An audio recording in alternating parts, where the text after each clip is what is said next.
저는 결혼 4년차 34살 가장입니다. 4년 연애 끝에 결혼한 32살의 예쁜 아내와 이제 막 8개월 된 귀여운 딸과 함께 살아가고 있습니다. 겉으로 보기엔 평온한 가정일 수 있지만 이 안에는 말 못할 갈등이 숨어 있습니다. 바로 아내와 시댁 간의 관계 문제, 특히 시댁 행사와 제사 문제로 인한 반복되는 충돌입니다.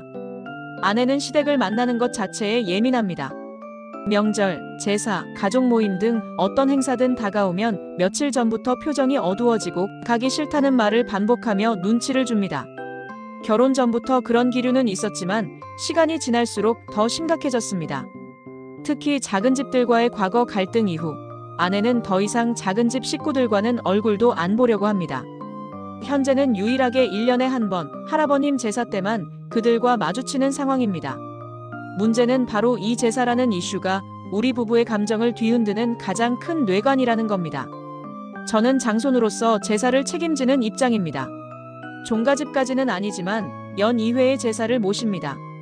아내는 지금까지 임신과 출산으로 빠진 2회를 제외하고는 모두 참석했습니다. 직접 요리를 하진 않았지만 적어도 참여는 해왔죠. 그런데 이번 제사를 앞두고 또다시 말다툼이 시작됐습니다.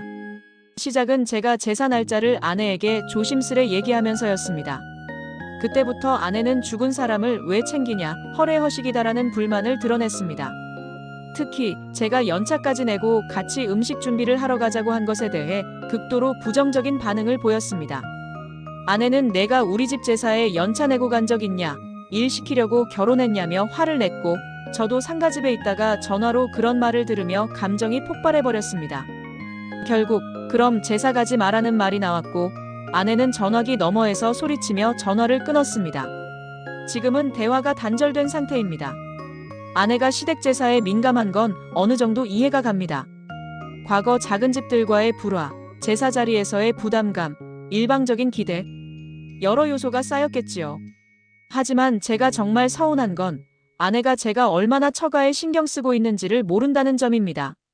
처가 김장날마다 저는 제 발로 먼저 가서 김치속을 만들고 버무리고 장모님과 술도 한잔하며 친근하게 지내려고 노력했습니다. 출산 후 아내가 힘들까봐 저희는 아예 처가 옆동으로 이사했습니다.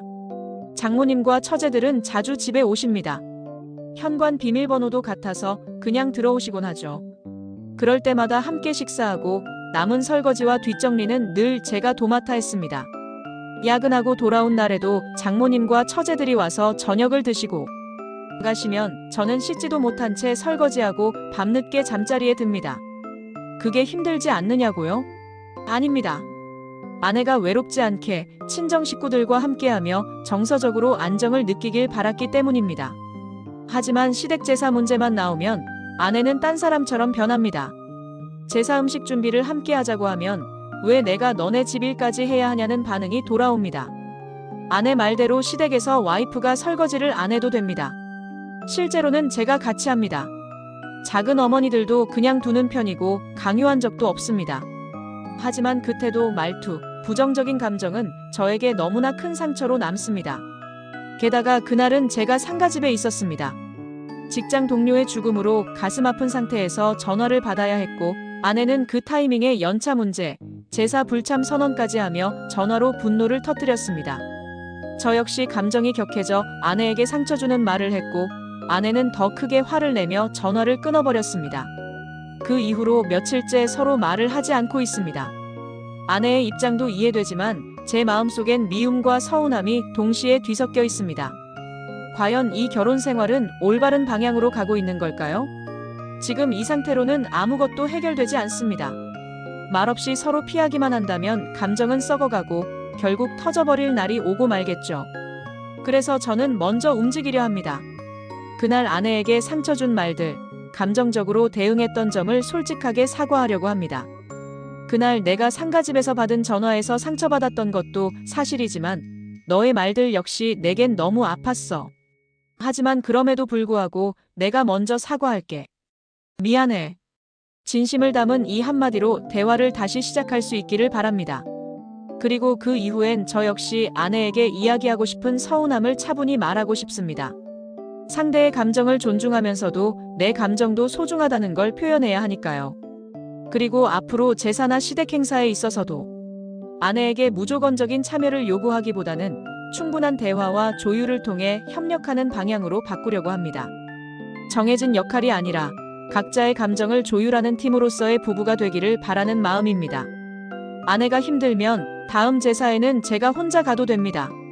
대신 서로 감정을 쌓지 않도록 미리 이야기하고 서로 이해하는 노력을 해나가야겠죠. 나의 아내, 나의 가정은 타협과 대화로 지켜야 하니까요. 결혼은 결국 같이 살아가는 법을 배우는 과정입니다. 때로는 내가 더 많이 져줘야 하고, 때로는 내가 더 많이 표현해야 한다는 걸 이번 일을 통해 다시 한번 깨달았습니다. 지금 이 고비를 넘기고 나면 우리 부부는 더 단단해질 수 있을 겁니다.